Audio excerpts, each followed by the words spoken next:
Hey everyone, welcome back to the channel. Today's story is one you won't forget. It's got betrayal, suspense, and a twist that'll make you rethink everything about trust. So sit tight, and if you're new here, make sure to hit that subscribe button because you won't want to miss stories like this one. Let's dive in. It was supposed to be a perfect night. My wife Emma and I had been invited to her company's annual celebration, a huge event filled with expensive wine, elegant dresses, and fake smiles. She'd spent hours getting ready, looking stunning in a deep blue gown that hugged her figure perfectly. But something about the night already felt off. On the drive there, she was glued to her phone, giggling and typing furiously. When I asked what was so funny, she said, "Just work stuff." But her smile didn't reach her eyes. When we arrived, everyone greeted her like she was the star of the show. "Emma, you look gorgeous." "Emma, over here." She basked in the attention while I stood beside her like an accessory.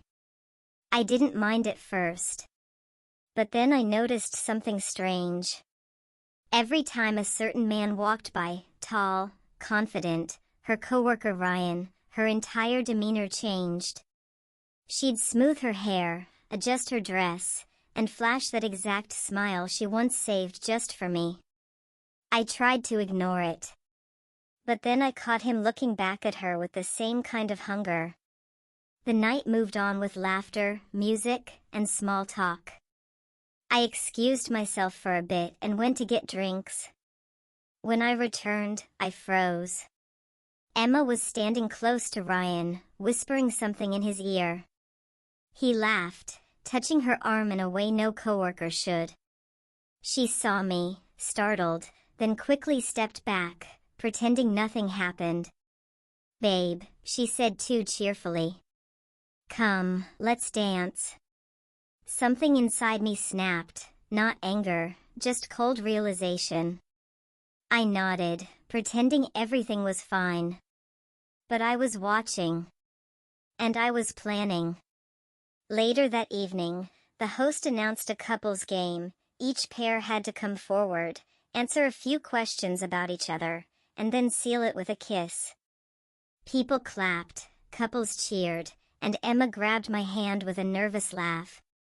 "Come on, let's show them how it's done," she whispered. I forced a smile. We went on stage. The host asked the usual, "Where did we meet? Favorite color? First vacation together?" Emma answered like a pro, charming everyone. But when the final question came, "Would you say your love has grown stronger over the years?" She nodded instantly, looking at me like everything was perfect. "Of course," she said. "I love my husband more every day." And then she leaned in to kiss me. That's when I turned my head away. Gasps rippled through the crowd. Emma froze, her face a mask of confusion and embarrassment. "What are you doing?" she whispered. I didn't say a word. I just took my phone from my pocket and held it up for everyone to see. The screen showed a live video, her and Ryan, standing outside just an hour earlier, in the parking lot, locked in a kiss they thought no one would ever see. The room went dead silent. Ryan's face turned white. Emma's mouth opened, but no words came out. I'd installed a dash camera in my car a few weeks ago after noticing her late-night work calls. Turns out, she'd chosen the worst place to betray me, right in front of the car. I played the clip for just 10 seconds, enough for everyone to understand. The whispers started, shocked murmurs spreading like wildfire. Her boss looked furious. Ryan's wife, who'd also been at the party, stood up and threw her drink straight in his face. The host awkwardly muttered, "Let's take a short break," but the damage was done. Emma's eyes filled with tears. "Michael, please," she whispered, trying to reach for my hand. It wasn't what it looked like. I stepped back. It's exactly what it looked like. I didn't shout. I didn't cause a scene. I just placed my wedding ring on the microphone stand, turned around, and walked off the stage while everyone watched. Behind me, I could hear her sobbing, calling my name, but I didn't stop. The applause that broke out wasn't for her, it was for me. Outside, the cool air hit me like a wave of freedom. I got into my car, the same one that caught her secret, and for the first time in months, I smiled. My phone buzzed, messages from mutual friends, coworkers, even strangers who'd witnessed everything. Some said I was cruel, others said I was brave. But I didn't care. I wasn't looking for pity or revenge. I was done. The next morning, Emma showed up at our house. She was still wearing that blue dress, makeup smeared, eyes red from crying. "Please," she said, voice trembling, "can we talk?" I didn't even open the door fully. I just looked at her, at the woman I thought I knew, and said, "You already said everything you needed to, with him." Then I closed the door. A week later, she resigned from her job. Ryan's wife filed for divorce.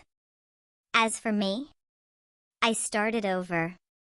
I focused on myself, on peace, on living without lies. And every time I think back to that night, that moment she leaned in to kiss me in front of everyone, I remember how it felt to finally turn away from something toxic. Sometimes, silence hurts more than anger. Sometimes, walking away speaks louder than any revenge. So, to everyone listening, trust your instincts. The truth always finds its way out, even when people think they've buried it deep. If you enjoyed this story, make sure to like, share, and subscribe, because I've got more real, raw, and shocking stories coming your way. And remember, the moment you stop chasing people who don't respect you, is the moment your real life begins. Broken Heart Fire.